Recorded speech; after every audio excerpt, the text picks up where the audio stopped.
Nous sommes au CHUM à Montréal. Un bataillon de 550 personnes travaille à l'hygiène et à la salubrité. Depuis le début de la pandémie, ils sont une cinquantaine de plus à être à l'ouvrage chaque jour. Comme tout le monde, je pense un petit peu l'inquiétude. Le fait qu'on arrive devant une bébite, comme on dit, un peu on ne sait pas d'où elle arrive, et puis comment est-ce qu'elle est virulente et agressive. Au CHUM, le budget annuel pour l'hygiène et la salubrité est de 25 millions de dollars. Suite au départ et au transfert de patients, ils effectuent 70 000 heures de travail par année.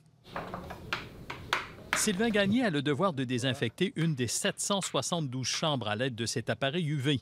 Le centre hospitalier en a acheté 14. Si les surfaces sont bien nettoyées, désinfectées, les chances que les maladies se transmettent sont réduites. Tu vas plier ta microfibre en 4 parties. Leur formation débute dans une école comme celle-ci à Laval. Catherine va bientôt compléter son cours et a fait un stage à la Cité de la Santé. J'étais dans la zone rouge à l'étage 3.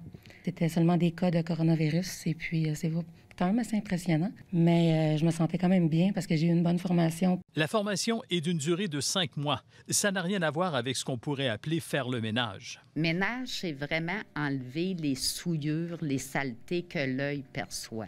Hygiène et salubrité en milieu de soins, c'est vraiment désinfecter un environnement. Chaque année, c'est une trentaine d'élèves qui étudient ici au Centre polymécanique de Laval.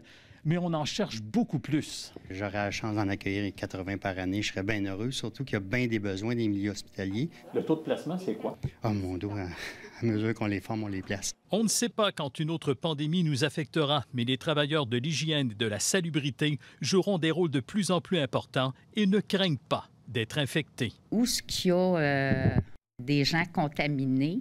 On le sait, c'est indiqué. Tandis que si demain matin, je pars faire mon épicerie, il n'y a personne qui va se promener avec une pancarte pour m'informer que lui est infecté. Harold Gagné, TVA Nouvelles, Laval.